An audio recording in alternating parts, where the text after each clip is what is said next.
is a pretty special and unique planet. So far, we haven't found anything like it in the entire universe, but that doesn't mean a super-Earth doesn't exist. In fact, they exist, and the chances are good for finding planets even better for life than our Earth. Now the hunt is on to find liquid water, because where there is water, there might be life. A new telescope is set to launch on October the 31st, 2021. It's packed with some amazing technology that might finally answer the big question, is there another Earth, or even a planet better than Earth, just waiting to be discovered? The human race is about to find out.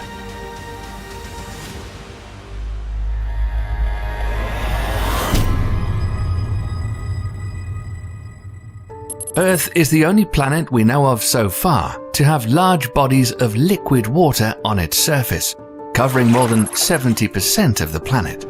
Other inner planets like Mars could have been wet early and evolved life before it became the harsh, barren world it is today. But finding liquid water on an exoplanet like the Earth, or even a super-Earth, is just the beginning of our search. Because if we discover liquid water on a planet's surface, the chances are good we're going to find life as well. This is because all living things need water to survive. Almost all the processes which make up life on Earth can be broken down into chemical reactions which require a liquid to break down substances. Observations from space and the ground have found abstract water to be one of the most abundant molecules in the universe. In fact, the Japanese spacecraft Hayabusa 2 recently brought back samples from an asteroid that has signatures of water and organic material. The most amazing thing found was the asteroid didn't pick it up from somewhere, but is the source.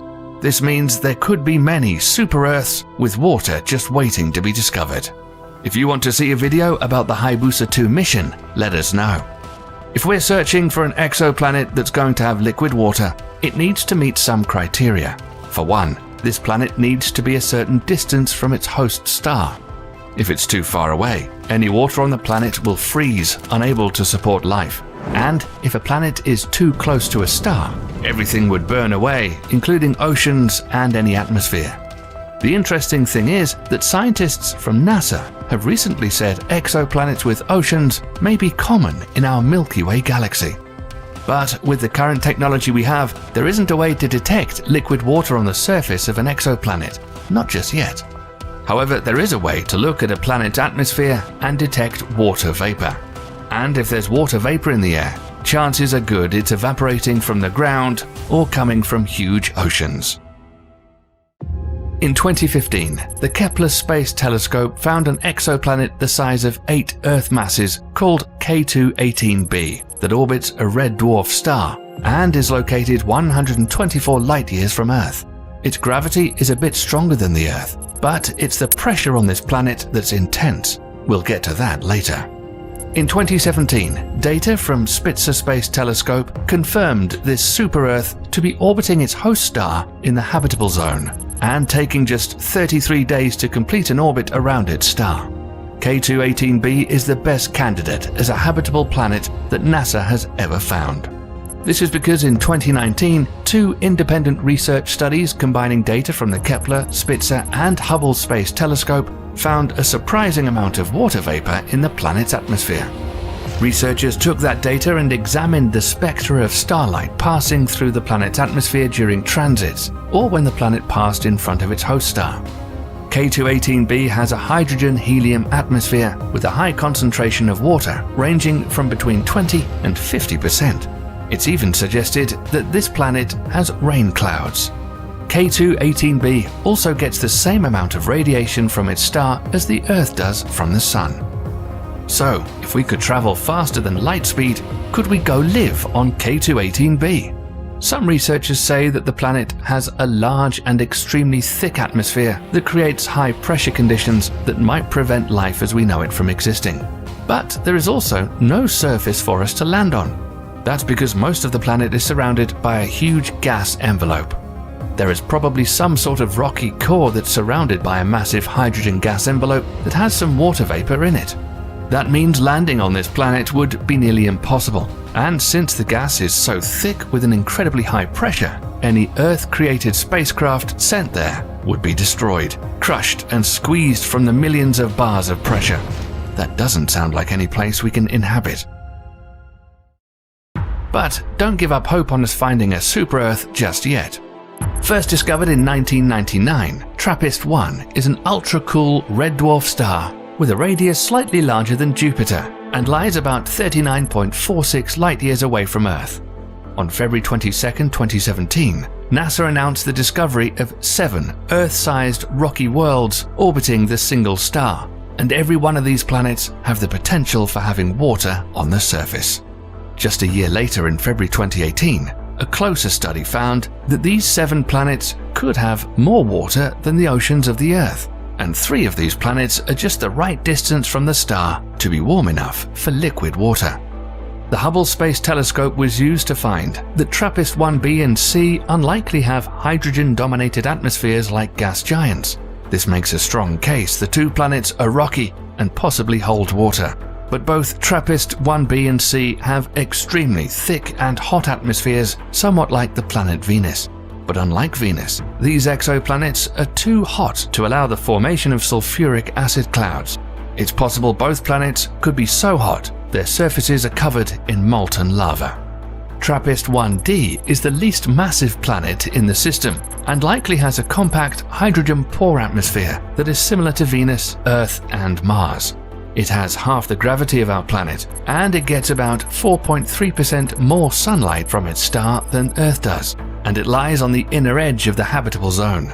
This planet could have oceans or layers of ice. However, a new study shows that this planet could be more like Venus with an uninhabitable atmosphere. TRAPPIST-1e is an exoplanet which orbits around the habitable zone and is similar to the Earth's mass, radius, gravity, and temperature.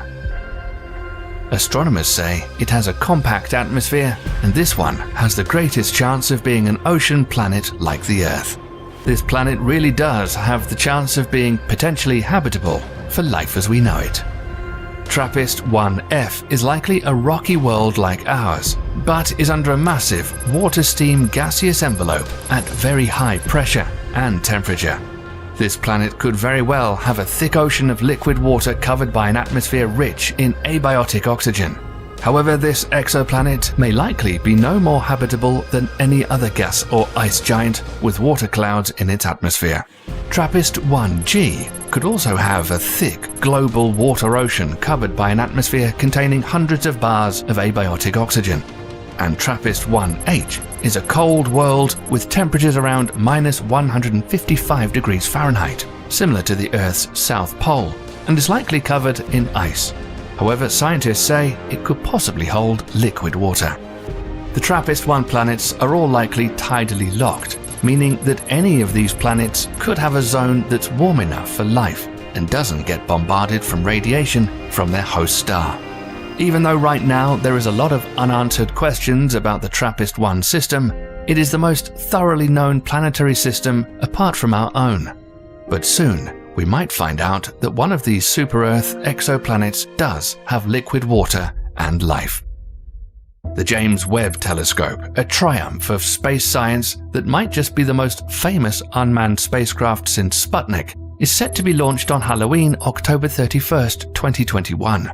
And the planets in the TRAPPIST-1 system are the first worlds it will observe.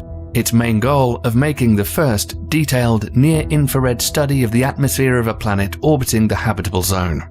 To find signs of an atmosphere, astronomers will use the James Webb Space Telescope's special near-infrared spectrograph, also known as a spectrometer, which disperses light from an object such as a star into a spectrum. Analyzing the spectrum of an object can tell us about its physical properties, things like the temperature, mass, and the chemical composition of the object. Atoms and molecules in the object imprint lines on its spectrum that uniquely fingerprint each chemical element present, and can even tell us about the physical conditions in the object itself. The exciting thing about the JWST is that it will be able to see oxygen in alien atmospheres of planets orbiting their stars. There are at least 4,000 exoplanets that have been found so far, and many of these are orbiting in the habitable zone. The presence of life forms such as algae, plants, and cyanobacteria here on Earth has filled our atmosphere with a vast amount of oxygen, about 20%, which is far more than our planet would have if there were no life on it. Studying the Earth helps us understand what we need to be looking for if we're going to find a super-Earth out there. And using the James Webb Space Telescope, plus a new technique developed at the University of California, Riverside, researchers hope to see signs of oxygen molecules colliding with each other in the atmospheres of distant worlds. When oxygen molecules collide, they block a percentage of the infrared light that would be normally seen by telescopes. The James Webb Telescope will be able to send back data that researchers can use to determine what the chemical makeup of an alien atmosphere is. The JWST will also look at water worlds. Some of these can come too close to their star, or build up heat from a runaway greenhouse effect such as what happened to Venus, and they can lose their oceans to space. When this happens, radiation breaks apart the water into hydrogen and oxygen molecules. Hydrogen is the lightest, so it will quickly float out into space, leaving behind oxygen. Oxygen is one of the most exciting things to detect in a planet's atmosphere because of its links to life. But we don't know if life is the only thing that produces oxygen in an atmosphere. But the advanced technology and the technique will allow us to find oxygen in planets both living or dead. The chances of mankind finding life out there look good. We just haven't had the technology to detect it until now. Are you excited for what the James Webb Space Telescope is going to find? And do you think we'll find life out there? Tell us what you think. And don't forget to stay tuned here, because things are changing quickly, and it might be any day now that we finally find life and a possible super Earth.